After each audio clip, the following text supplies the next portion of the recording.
Bueno, ahora vamos a definir a derecho agrario.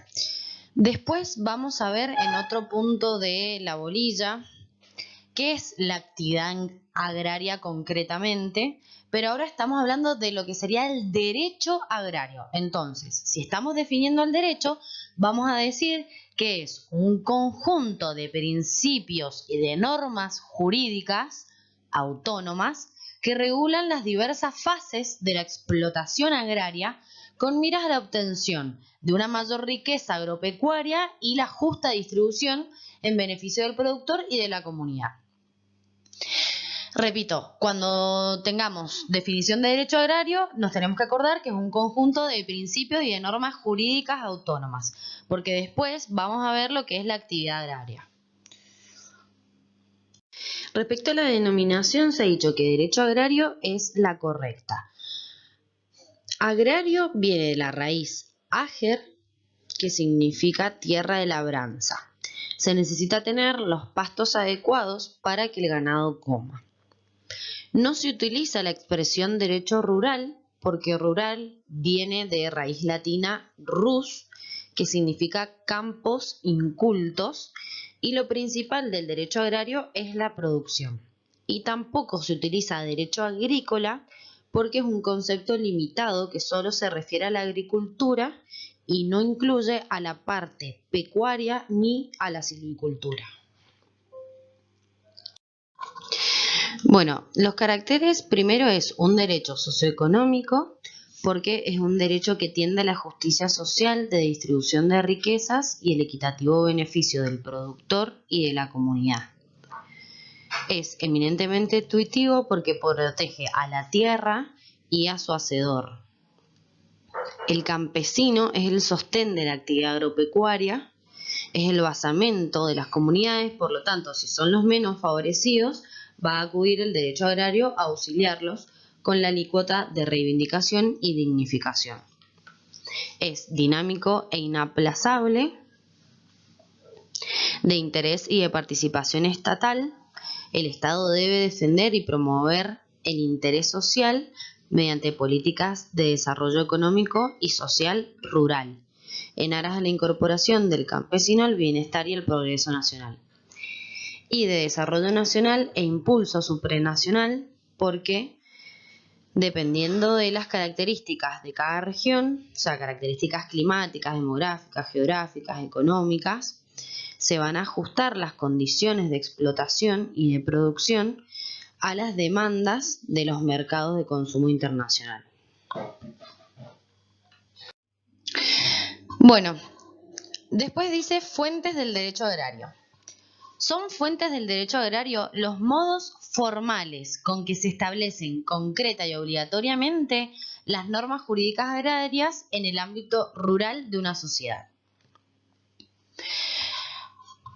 Se dividen en fuentes materiales y fuentes formales, que son las que vamos a ver en la otra filmina.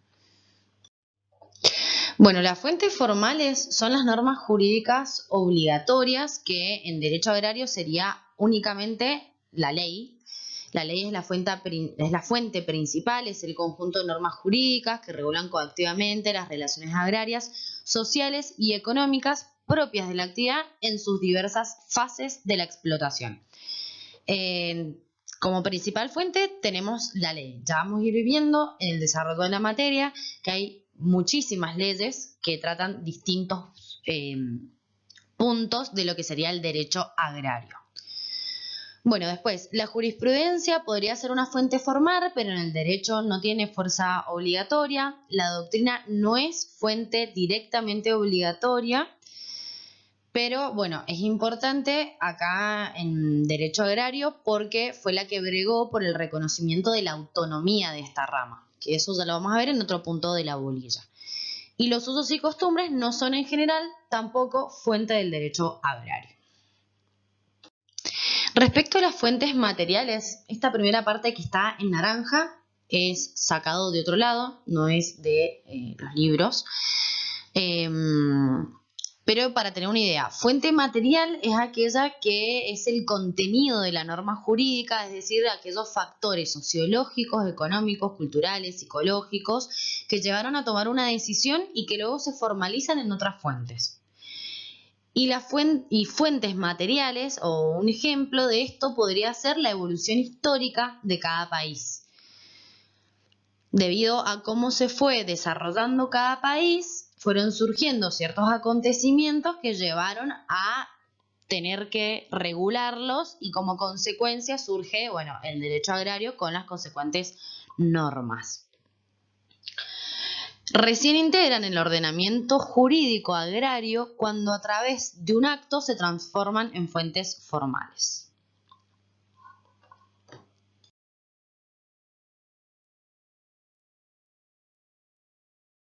Bueno, ahora vamos a ver las etapas del derecho agrario. Esto es pregunta de examen, si les toca esta bolita lo más probable es que los manden acá o a otros puntos posteriores de lo que sería esta parte, así que hay que prestar atención. Bueno, primero tenemos el derecho rural. Hay que vincular derecho rural, que sería la primera etapa de lo que es el derecho agrario, con la etapa de colonización. Esto no está en el libro de Pastorino, pero es más o menos para ubicarnos. América se descubre en 1495, entonces más o menos nos situamos en el siglo XV. O sea, digo todo esto para que se vayan acordando de las fechas. Entonces sabemos que el derecho rural comienza con el siglo XV, más o menos con el descubrimiento de América, etapa de colonización, etc. Entonces, ¿qué tenemos que tener en cuenta? ¿Cómo estaba acá o de qué se sustentaba la colonia? Las colonias que habían acá. Bueno, principalmente de la cría de ganado, especialmente vacuno, y de la manufactura del cuero. Pastorino dice que no habían plantas, animales nativos, no habían minerales que extraer, por lo tanto, la región pampeana recién puede consolidar su economía, que tenía como característica ser una economía de subsistencia, cuando los primeros ganados traídos por los españoles encontraron acá en estas tierras un ambiente propicio para poder desarrollarse y así ofrecieron una materia prima útil para el intercambio. Entonces, en resumen de esta primera parte, vinculamos derecho rural a la idea de colonización, cómo subsistía esta colonización a través de la cría de ganado, especialmente vacuno, y la manufactura de cuero. Eso por un lado.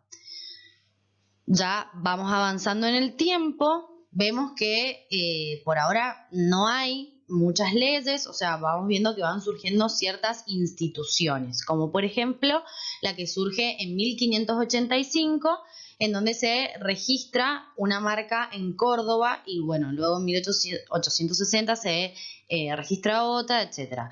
O sea que estamos viendo que durante el derecho rural surge una típica institución del derecho agrario argentino que se proyecta hasta hoy en día, que es la registración de las marcas, que eso lo vamos a ver después. Bueno, otro antecedente de otra institución que tenemos actualmente es la policía sanitaria. Acuérdense de estas palabritas más que nada, primeras marcas, policía sanitaria, colonización, etc. Bueno, volviendo a la policía sanitaria, se trata de la primera prohibición de tener animales en la ciudad por cuestiones de higiene y también para prevenir daños a los vecinos. En lo que es el desarrollo de toda la materia hay una bolilla específica, que es la 5, que se trata del poder de policía agropecuario, así que eso lo vamos a ver más adelante, pero bueno, tengamos en cuenta que acá en el derecho rural hay un antecedente de la policía sanitaria. Bueno, después, ¿qué otra cosa que hay que tener en cuenta? Durante esa época regía el derecho indiano. O sea, ¿qué era el derecho indiano? Era el derecho que había creado España para poder resolver los problemas acá en América. ¿Y cómo era la distribución de tierras en ese momento? Era a través de las mercedes de tierras. Bueno, se me cortó la filmina anterior. Seguía diciendo, merced de tierra, ¿qué era esto? Era una institución jurídica de la Corona de Castilla que se dio en los siglos XV y XVI, aplicado a las colonias de América, ¿qué consistía? O sea, la corona de Castilla te adjudicaba principalmente, bueno, a españoles, predios con la finalidad de que se pueda incentivar a la colonización de estas tierras que habían sido, bueno, conquistadas. Entonces, ellos se distribuían las tierras reales a través de mercedes. Y como consecuencia de esto, surge que se consideraba a los pastos, a los bosques y a las aguas como cosas de uso común. Por lo tanto, había una visión de propiedad colectiva sobre los recursos naturales. Otra característica de este derecho rural es que tenemos a la estancia como organización productiva y social. Hay que recordar esta palabrita de estancia porque hoy en día existe la empresa agraria, que es lo que estudiamos y lo que vamos a ver más adelante, que no es nada parecida a la estancia como organización. Porque, a ver, ¿qué caracteres tenía esta estancia? Era una estancia rudimentaria, de producción muy rudimentaria, porque ellos recogían lo que crecía prácticamente solo. Entonces, si tenían buenas pasturas naturales, bueno, recogían lo que salía de ahí. Pero no es nada que ver, como digo, a la empresa agraria, que es la que vamos a ver más adelante. Bueno, dentro de la estancia estaban los gauchos. Los gauchos, bueno, son datos que no son muy relevantes, pero bueno, los gauchos eran el nexo entre las poblaciones urbanas y los indios. A los gauchos se les criticaba de que no querían progresar, eran calificados de vagos porque no tenían un empleo efectivo. Los indios también fueron vistos como vagos y a ellos se destinaron muchas normas de poder de policía, se los reclutaron para la milicia, en fin. Tenemos esa etapa de estancia, gauchos, etc. Otra cosa importante de este derecho rural es que en Buenos Aires se crea la figura del juez de paz lego en 1821. Este juez lo que trataba era de resolver los pleitos que se suscitaban principalmente entre vecinos de los campos, entre vecinos de estas estancias. Es un antecedente remoto de lo que sería el fuero agrario. Todas estas características serían como la primera etapa del derecho rural. Ahora, en la otra filmina vamos a ver otras características del derecho rural, pero ya nos vamos a ir acercando más a lo que sería la etapa de legislación agraria. Bueno, después con el paso del tiempo, habíamos hablado de que al inicio de la colonización, la cría de ganado hacía referencia especialmente a ganado vacuno. Pero ahora el desarrollo de la ganadería fue creciendo. Se vio favorecida por la exportación de cueros y luego la exportación de tasajo. Que tasajo era carne seca y salada, que bueno, se dejaba secar al sol. Entonces, al exportar los cueros y la carne, permitió el desarrollo de otras actividades pecuarias. O sea, cuando digo actividades pecuarias, hago referencia a actividades ganaderas. Entonces, esto fue creciendo y también se dio un crecimiento de la agricultura. Fundamentalmente cuando se empezó a exportar también carne congelada o enfriada para el consumo de los europeos. Entonces, exportamos cuero, tasajo, carne y esto permitió que se desarrollara tanto la ganadería como la agricultura. Bueno, ya nos situamos en el año 1853, donde surge la Constitución Nacional, estamos organizados como nación y hay dos cuestiones a tener en cuenta en este momento. Primero es que los gobernantes apostaron a la inmigración europea y a la población del territorio. Vinieron muchos inmigrantes y esto, ¿qué hizo? Impulsó el desarrollo de la agricultura también e introdujo nuevas costumbres. Por ejemplo, el sistema por mediero, que este sistema era hacían un contrato asociativo entre el propietario de la tierra, que era el cedente, que aportaba la finca, y el agricultor, que era denominado mediero, que aportaba el trabajo y las herramientas.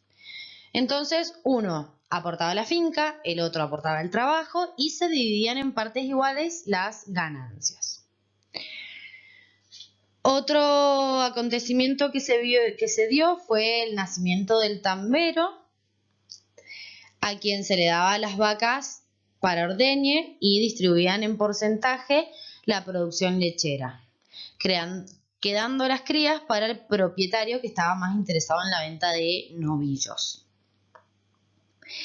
¿Por qué decimos que los pensadores de la época como Alberdi, Sarmiento, Avellaneda apostaron a la inmigración europea? Porque, por ejemplo, en los tamberos generalmente estaban a cargo de los inmigrantes.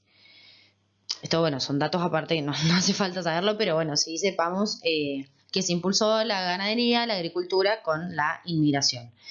Bueno, y después ya empiezan a surgir los primeros códigos rurales. Cuando hablo de códigos rurales hago referencia a códigos que sancionaron las provincias. No había una legislación de fondo, o sea, no había un código rural agrario para todo el país, sino que las provincias empezaron a sancionar sus distintos códigos. La primera fue la de Buenos Aires, bueno, después tuvo Santa Fe, Catamarca, Córdoba y así sucesivamente. Estos códigos legislaron principalmente materia de policía administrativa, o sea, todas cuestiones referidas a vecindad, higiene, sanidad. Hubieron algunas reglamentaciones respecto del trabajo rural, a cuestiones de seguridad, y avanzaron en otras cuestiones civiles como la delimitación de propiedades o la propiedad del ganado, etc. Pero tengamos en cuenta que son códigos que dictan las provincias. Después, en otro punto de la bolilla, vamos a ver si el derecho agrario está o no codificado actualmente a nivel nacional. Y desde ya les voy adelantando, y esto se lo tienen que dejar muy fijo en la mente, que no hay un código a nivel nacional. O sea, el derecho agrario no está codificado a nivel nacional. No hay un código de fondo agrario. Eso lo vamos a ver más adelante. Pero bueno, tengamos en cuenta que no existió ni existe un código de fondo agrario. Bueno, y ustedes se preguntarán cómo las provincias van a dictar un código rural si hemos estudiado toda la vida a través del artículo 75, inciso 12, que le corresponde al Congreso Nacional dictar los códigos civil, penal, comercial, de minería, de trabajo y seguridad social. Vemos que acá el artículo 75, inciso 12, no dispuso la creación de un código agrario, no encomendó al Congreso. Entonces, hay cierta parte de la doctrina que entiende que al no haber incluido en esta enumeración al Código Agrario, se supone que las provincias no han delegado facultad y que los códigos rurales es, digamos, materia exclusiva de cada provincia. A ver, Acá hay que relacionar dos artículos. Primero, el artículo 75, inciso 12. Bueno, todo esto es para entender, no lo van a decir en la mesa, es solo para entender. El artículo 75, inciso 12, habla de que el Congreso de la Nación tiene que dictar tales códigos. En ese momento no establecía un código agrario. ¿Por qué no se estableció o por qué no incluyeron la palabra código agrario? Porque en ese momento, cuando se dicta la Constitución Nacional, el derecho agrario no tenía la importancia que tiene hoy en día. Entonces no lo pensaron, porque las normas que habían agrarias pertenecían al derecho común. No eran no era tan trascendente como hoy en día. Entonces, como que al momento de dictar el código, la Constitución Nacional, no pensaron en poner la palabra agrario. A través de eso se supone que es una facultad que le pertenece a las provincias. ¿Por qué digo que es una facultad que las provincias no han delegado? Porque acá lo tenemos que relacionar con el artículo 121 de la Constitución Nacional, que siempre también lo vemos en un montón de materias, donde dice que las provincias conservan todo el poder no delegado por esta Constitución al gobierno federal, y el que expresamente se hayan reservado por pactos especiales al tiempo de su incorporación. Entonces, en resumen, ¿qué se supone? Que las provincias no han delegado al gobierno federal, a través de la Constitución, la facultad de poder dictar el código agrario. En fin, la conclusión de todo esto y lo que rige actualmente es que no hay un código de fondo agrario y que hay leyes provinciales y leyes nacionales que rigen la materia agraria. Esto lo vamos a ver en otro punto del programa, así que lo vemos después. Bueno, la segunda etapa se denomina etapa de legislación agraria y comienza en las primeras décadas del siglo XX. En esta etapa tenemos ciertos caracteres. Primero, la inmigración, al igual que la anterior, pero acá relacionamos la inmigración con la llegada de nuevas ideas como el socialismo, marxismo, sindicalismo, anarquismo, etc. Acá en esta etapa surge el frigorífico. Esto es muy importante porque después van a surgir distintas leyes que van a tratar de regular esto. Obviamente el crecimiento de la población urbana, la concentración del poder local en manos de los grandes terratenientes y las relaciones sumisas de los terratenientes con el capital inglés y norteamericano. Esto era más o menos el panorama a esa época. Y ya se comenzaba a ver a lo agrario como, o con una dimensión social, como una actividad productiva que el derecho debía ordenar para un adecuado encuadramiento de las relaciones económicas y sociales. Es decir, antes habíamos visto lo rural como algo estático y que era algo contrario a urbano. Ahora se empieza a ver más a lo agrario con una dimensión social. Bueno, lo importante de esta etapa es que empiezan a surgir distintas leyes. La principal sería la ley 11.170 del año 1921, que legisla por primera vez los contratos agrarios, da nacimiento al derecho agrario moderno en la Argentina. Pero bueno, antes tuvimos ciertas leyes como la 3.965 de sanidad animal, o tuvimos también algunas leyes intervencionistas en materia de comercio de carnes, que tengo entendido que eran normas provinciales del poder de policía. Pero nos quedamos con esta, que es la ley 11.170, que regulaba los contratos agrarios. Y después empezaron a surgir otras leyes, todas empezando con 11.000. Bueno, esto es un dato que tenemos que tener en cuenta por si no nos acordamos los números. 11.170, 11.205, por ejemplo, que intentaba crear un frigorífico nacional, la 11.210, que reprimía delitos económicos, la 11.226 controlaba el comercio de carnes, otra que establecía los precios mínimos y máximos, etc. Con todas estas leyes se intentó contrarrestar la manipulación que los frigoríficos norteamericanos e ingleses hacían del comercio de la carne con complicidad de los grandes terratenientes argentinos. Entonces, surgió, como habíamos visto, el frigorífico, pero luego se intentó regular todo esto. Y fue muy importante el frigorífico, porque pensemos de que, por ejemplo, si se quería exportar carne, o sea, si pasaba mucho tiempo llegaba en mal estado. Entonces el frigorífico, bueno, fue un cambio muy importante. Bueno, después tenemos la tercera etapa, que es el derecho agrario científico. Habíamos visto en la etapa legislativa que surgen diferentes leyes, como todas las referidas a la regulación del frigorífico, y luego en esta etapa lo que se intenta es sistematizar todas aquellas novedades legislativas que habían surgido en la etapa de legislación.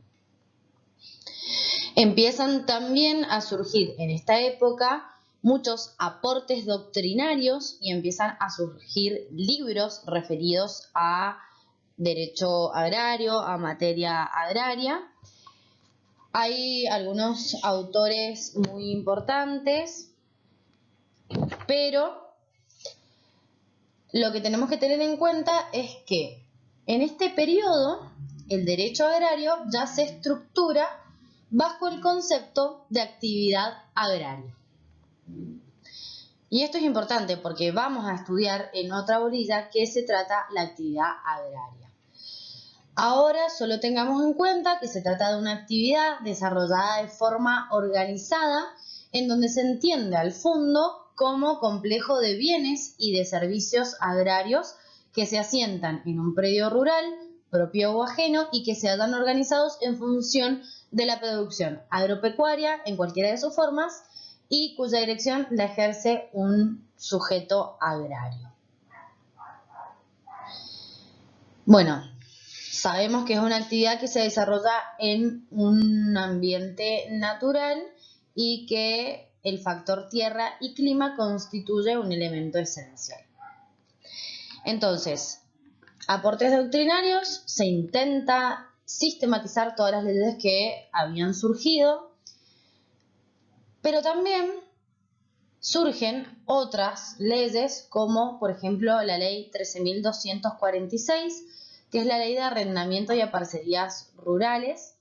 Esta ley se dictó en 1948, consolidó principios fundamentales en perspectiva del orden económico y social, porque, por ejemplo, permitió el ascenso social de los agricultores sin tierra, generó principios jurídicos que se expandían a otros institutos y formuló el antecedente administrativo de la jurisdicción agraria capaz de generar jurisprudencia.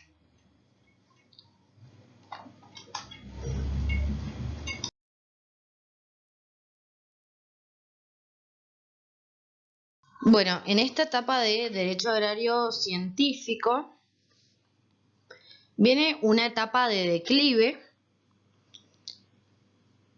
que se dio por el éxito de los contratos y porque la enseñanza del derecho agrario hacía referencia en mayor parte a la idea de la distribución de las tierras.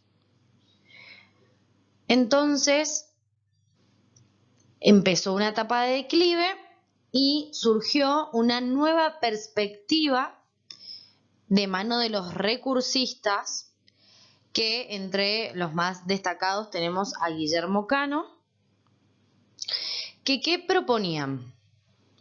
La creación de una nueva orientación bajo el nombre de legislación de los recursos naturales, partiendo del principio de la interdependencia de los mismos.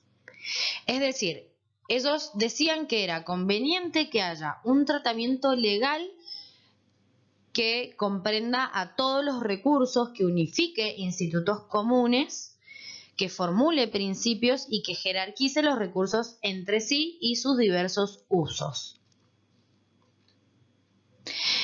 Y desde esa perspectiva se simplificaba el derecho agrario como si fuera el derecho del uso de la tierra y se lo pretendía incorporar dentro del esquema trazado. Y bueno, en esa época, más o menos en 1960, 1968, se empezaron a crear cátedras con esta orientación.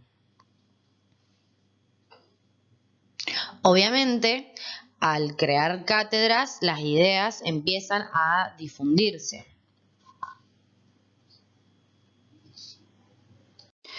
Bueno, y después tenemos la cuarta etapa, que es el derecho agrario moderno. Acá la palabra clave va a ser ambiente. Vamos a relacionar el derecho agrario con el ambiente. Entonces, empieza a estudiarse en esta época al ecosistema. Al estudiarse el ecosistema se descubre la íntima relación entre cada uno de los recursos naturales, lo que sostiene el principio de interdependencia. Bueno, esto me acuerdo que lo vimos en aguas. Cuando estudiamos los recursos naturales, uno de los caracteres eran que eran interdependientes. Y en este concepto de ecosistema aparece el hombre como dentro de ese ecosistema. Por lo tanto, empieza a preocuparse o se empieza a fijar sobre toda esta cuestión ambiental. La Conferencia de Estocolmo de 1972 representó esta concepción del hombre dentro del ecosistema, del hombre dentro del ambiente, y dicen que con esta Conferencia de Estocolmo se surgió la nueva disciplina del derecho ambiental. Pero bueno, tengamos en cuenta eso, que se empezó a estudiar el ecosistema, al hombre como dentro del ecosistema, que los recursos son interdependientes y que se dio la conferencia de Estocolmo y la de Río de Janeiro, donde bueno, se dieron ciertos acuerdos internacionales en materia ambiental. De esta manera la actividad agraria se vio modificada y redimensionada por la cuestión ambiental.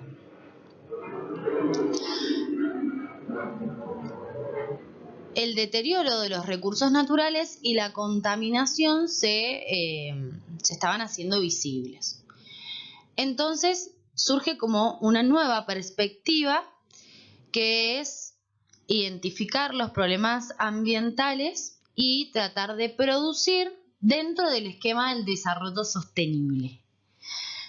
Entonces, aparte de la palabra clave ambiente, vamos a tener otra palabra clave en esta etapa, que es desarrollo sostenible. ¿Por qué? Porque el nuevo paradigma o la nueva perspectiva gira en torno a que la producción sea dentro de un esquema de desarrollo sostenible. Hay una visión transversal del ambiente, por lo tanto ha comenzado a hablarse de un derecho agrario ambiental. Y bueno, aparecen organismos internacionales como la OMC y las medidas que dicta, y empiezan a surgir nuevas leyes que protegen al ambiente. Esos dos puntitos son sacados de los apuntes de clase que lo dijo la profesora. Entonces, dice también la profe que aparecen acuerdos de derecho de propiedad intelectual en lo atinente al comercio. Aparecen los acuerdos sanitarios, leyes ambientales y el derecho de los recursos naturales. En fin, hoy en día relacionamos al derecho agrario con producción dentro del esquema de desarrollo sostenible y derecho agrario relacionado con el ambiente. Ya vamos a ver en otras bolillas que se trata de cuidar el ambiente a la hora de explotarlo. Bueno, esto no hace falta estudiarlo, pero voy a hacer una breve referencia a lo que fue la Conferencia de Estocolmo. Bueno, se creó en el ámbito de las Naciones Unidas, fue la primera conferencia mundial en hacer del medio ambiente un tema importante, donde los países que participaron adoptaron una serie de principios para la gestión racional del medio ambiente, en donde incluyeron un plan de acción y la declaración de ciertos principios. Contenía 26 principios referidos a cuestiones ambientales. Esto solamente lo vamos a tener en cuenta por si nos llegan a preguntar qué decía la Conferencia de Estocolmo, pero bueno, lo importante es que creó un plan de acción, pero por las dudas no decirlo en la mesa es solo una información complementaria.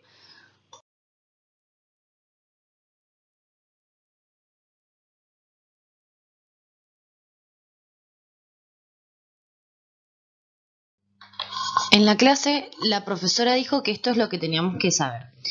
Que el derecho agrario no está codificado a nivel nacional, es decir, no hay un código de fondo agrario. El artículo 75 de la Constitución Nacional establece que le corresponde al Congreso dictar códigos, pero no nombra al Código Agrario. Es una facultad no delegada por las provincias a la nación. Eso es lo que vimos en la otra filmina. El hecho de que no haya un código agrario de fondo hace que algunos juristas hayan dudado de la autonomía del derecho. Y esto es un error, por el que la codificación no es lo que le da la autonomía a un derecho. Lo que le da la autonomía es que tenga un objeto propio, una finalidad distinta, que tenga una legislación propia. Entonces podemos concluir que el derecho agrario sí tiene autonomía. Eso es lo que vemos en el próximo punto. Bueno, las provincias, además de este código, pueden dictar un código de procedimiento. Esto pasó en algunas provincias como Corrientes o Buenos Aires. Y actualmente no tenemos un código de fondo, pero tenemos leyes nacionales y provinciales. Hay numerosas leyes que vamos a ir viendo. Y respecto a si existe un fuero agrario específico, no hay. Primero que nada, la palabra fuero está mal empleada, porque como que fuero hace referencia a si hay algún privilegio. Deberíamos preguntarnos si hay alguna jurisdicción agraria específica, o sea, si existe algún tipo de juzgado al que yo pueda ir específicamente si tengo algún problema referido a materia agraria.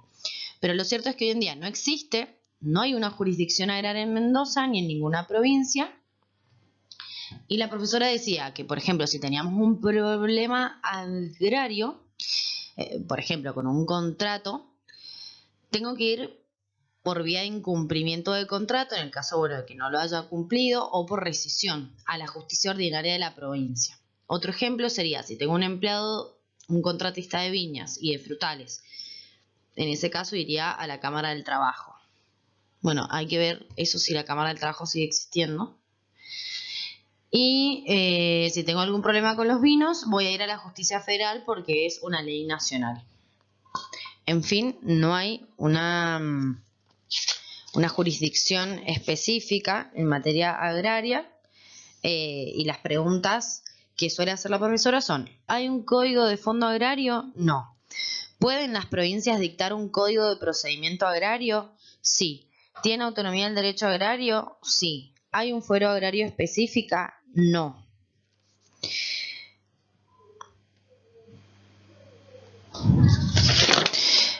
¿Y dónde está el juzgado rural?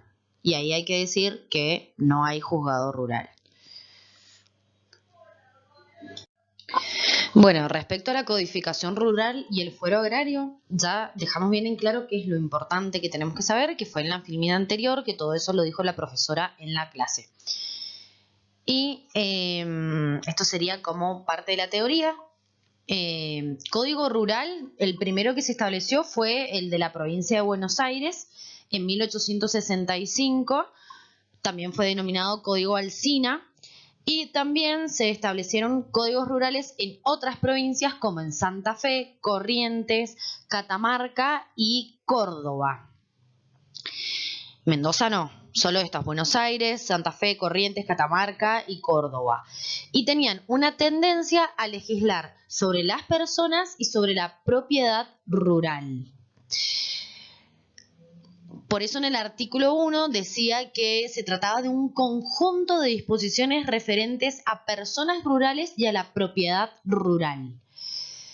Un aspecto que debemos tener en cuenta es que estos códigos rurales no se tratan específicamente de un código, sino que más que nada son cuerpos normativos en donde tienen ciertas disposiciones, pero más tendientes a cuestiones de policía, porque regulaban ciertos temas como seguridad, salubridad, higiene, trataban de evitar los conflictos entre vecinos, etc. O sea, estaban únicamente limitados a legislar materia de policía administrativa o ciertas cuestiones civiles, que eso ya lo habíamos visto. ¿Por qué? Entonces, rebobinando un poco, ¿por qué surgieron estos códigos? Porque no existía una legislación de fondo que regulara todos estos aspectos.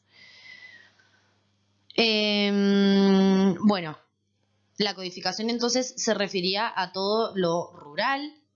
Siempre que digamos la palabra rural, debemos tener en cuenta que estamos hablando de un concepto restringido, porque al principio dijimos que la palabra agrario abarcaba más que lo rural. Entonces, ellos entendían a la persona rural como aquella que residía habitualmente en un establecimiento. Propiedad rural eran los bienes raíces o los bienes raíces muebles o semovientes ubicados en las estancias o en las chacras. Y definía a la estancia como el establecimiento cuyo objeto era la cría de ganado, y la chacra hacía referencia a los establecimientos agrícolas. Entonces, legislaba sobre propiedad y persona rural. Y luego en 1971 se incorporan los recursos naturales a su contenido. Bueno, respecto de la autonomía, el resumen es que el derecho agrario es autónomo porque tiene principios propios, normativa propia, finalidad específica y objeto de estudio propio. Ya si queremos expandirnos un poco, decimos que tiene una autonomía científico-didáctica porque es una rama jurídica que tiene autonomía didáctica, lo vemos acá, que nos enseñan derecho agrario de manera separada. Bueno, tiene una autonomía legislativa que consiste en la sanción de leyes que reglamentan orgánicamente la materia agraria. Decimos que reglamentan orgánicamente la materia agraria. No estamos hablando que codifican estas leyes la materia agraria. Tratan de organizar todas las leyes, pero no hay un código. Bueno, y autonomía jurídica porque doctrinariamente es reconocida como una rama del derecho que tiene personería propia. Bueno, respecto del objeto, esto lo saqué de una carpeta y decía que el objeto del derecho agrario es la explotación agropecuaria y la comercialización de los productos. Y para saber la ubicación, si es de derecho público o de derecho privado, se entiende que el derecho agrario tiene caracteres de ambas ramas, considerándose como una tercera categoría, tiene una naturaleza mixta. ¿Por qué? Porque vimos que hay ciertas normas que son de orden público, que no pueden dejarse de lado por las partes, pero también hay ciertas cuestiones, como los contratos, que pueden pactar entre las partes. Entonces diríamos que es un derecho de naturaleza mixta.